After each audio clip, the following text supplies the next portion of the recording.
애틀란타 라디오 코리아 5월 5일 수요일 오늘의 한 뉴스입니다. 서류 미비 청년들인 드리머 270만 명과 농장 근로자 110만 명을 구제하는 이민개혁 법안이 연방 하원에서 통과된 데 이어 연방 상원에서 예산 조정법에 적용해 민주당의 독자 가결로 최종 확정하는 길을 모색하고 있어 예의주시되고 있습니다. 연방 상원 다수당인 민주당의 척 슈머 상원 대표는 양당 상원의원 15명의 초당파 협의에서도 진전을 이루지 못하자 하원이 3월에 통과시킨 두 가지 이민개혁 법안을 바이든 인프라 법안에 부착시켜 민주당만의 힘으로 독자 가결시킬 준비를 하고 있습니다. 미국에서 백신의 효과로 코로나19 신규 확진자와 사망자가 감소세를 보이는 가운데 젊은이들과 어린이들이 새로운 과제가 되고 있습니다. 조 바이든 대통령은 청소년들도 백신이 승인 나는 대로 즉시 접종하도록 준비하겠으며 독립기념일인 7월 4일까지 성인 70%가 최소 1회 접종을 마치도록 할 것이라고 밝혔습니다. 조 바이든 대통령이 지난달 29일 취임 100일을 맞아 지미 카터 전 대통령의 조지아주 자택을 방문했을 때 찍은 전 현직 대통령 부부의 사진이 화제를 모으고 있습니다.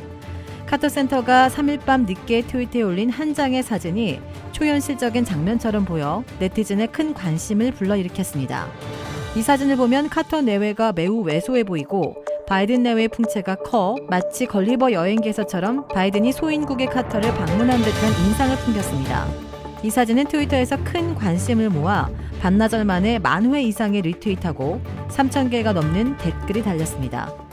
프리랜서 작가인 말레나 슬로스는 워싱턴 포스트에 강한 플래시와 광각 렌즈를 사용해 이런 사진이 나왔다고 분석했습니다.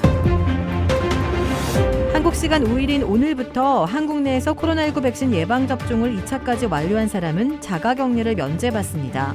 확진자와 접촉하거나 해외에서 귀국해도 자가격리 대신 능동감시 대상으로 분류됩니다.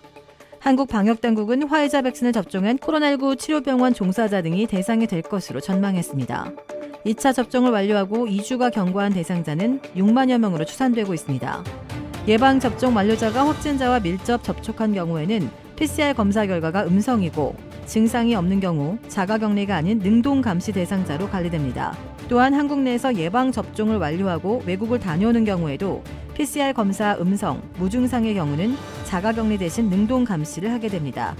다만 변이 바이러스가 유행하고 있는 국가에서 귀국한 경우에는 기존같이 14일간의 시설 또는 자가격리를 실시하게 됩니다.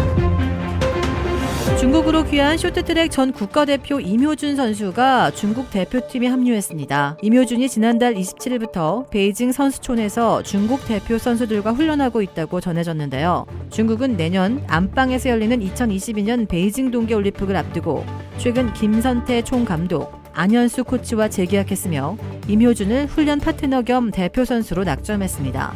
임효준은 오는 10월 베이징에서 열리는 쇼트트랙 월드컵 1차 대회 5성 홍기를 달고 윈샤오진의 이름으로 첫 손을 보일 예정입니다. 임효준은 한국 대표팀 후배 강제추행 혐의로 1심에서 벌금형 유죄 판결을 받은 직후인 지난해 6월 중국으로 귀화했습니다. 브라질에 위치한 유명 골프 브랜드 공식 딜러 노스크레스트 골프샵이 새롭게 확 바뀌었습니다. PGA 프로골퍼가 내 몸에 꼭 맞는 골프채를 추천해드립니다. 노스크레스트 골프. 주택 구매뿐만 아니라 커머셜, 웨어하우스, 비즈니스 건물까지 부동산계의 큰손 이주환 부동산. 크레딧 카드 빚 최대 80%까지 탕감. 크레딧은 지켜드리고 빚은 줄여드리는 O3 컨설팅이 오늘의 한 뉴스를 후원합니다. 이상 애틀란타 라디오 코리아 5월 5일 수요일 오늘의 한 뉴스의 고지선이었습니다.